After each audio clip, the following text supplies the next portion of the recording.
కొంతమంది పిల్లలు పేరెంట్స్‌ని ఆస్తుల పంపకాల గురించి ఫోర్స్ చేస్తా ఉంటారు. ఇప్పుడు వాళ్ళు చదువుకొని, వాళ్ళు ఉద్యోగాలు చేసుకొని, వాళ్ళు చూసుకోవాలి గానీ, ఒక ఏజొచ్చిన తర్వాత తల్లిదండ్రులు సంపాదించింది ఎలాగో పిల్లలకే వస్తుంది.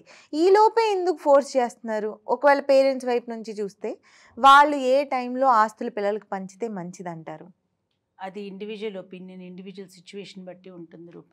Each one has their own issues to deal with. 1 or 2 ఏంటంటే, ఇప్పుడు పిల్లలకి లైక్ మనం పెరిగిన స్టైల్‌లో గానీ, మనం మన పిల్లల్ని పెంచే స్టైల్‌లో గానీ, వాళ్ళకి చదువులు గానీ, whatever it is until they get settle అయ్యే వరకు వాళ్ళకయ్యే ప్రతి ఖర్చు మన సంపాదన నుంచి, మనం కష్టపడే దాని నుంచి వి బ్రింగ్ దెమ్ అప్. అవును. That's nature. అలాగే పైకొస్తారు పిల్లలు. కాళ్ళ మీద వాళ్ళు నిలబడే వరకు. ఆ తర్వాత వాళ్ళ కాళ్ళ మీద వాళ్ళు నిలబడిన తర్వాత పేరెంట్స్ దగ్గర మిగిలింది వాళ్ళు ఇష్టపూర్వకంగా ఇవ్వాలనుకున్నప్పుడు ఇవ్వాలే తప్పించి యూ కెనాట్ డిమాండ్ ఇట్. కానీ కొన్ని ఎక్సెప్షనల్ కేసెస్ ఉంటాయి Rupa, where they might need some support from the parents still to grow up in life. అట్లాంటి ఒక సిచ్యువేషన్స్ ఉండొచ్చు. అనుకోకుండా వాళ్ళ జర్నీలో ఒడిదుడుకులు వచ్చి ఉండొచ్చు.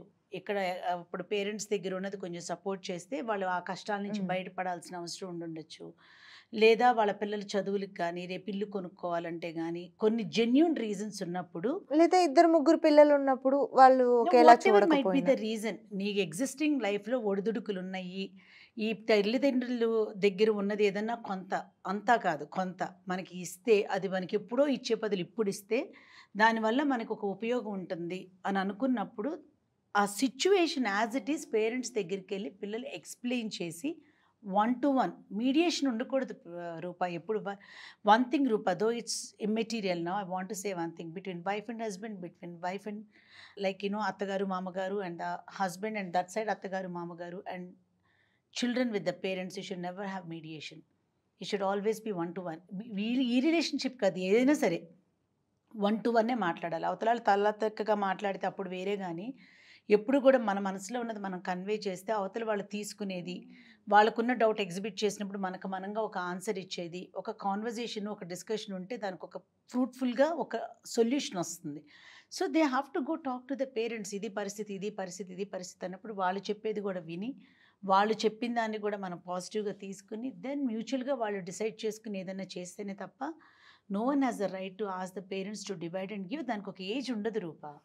వాళ్ళు ఇవ్వాలనుకున్నప్పుడు ఇస్తారు. కష్టపడినన్నాళ్ళు కష్టపడ్డారు. ఇవ్వాల్సింది ఇచ్చారు. మిగిలింది ఎప్పుడు ఇద్దామనుకుంటున్నారన్నది ఈజ్ అప్ టు దెమ్.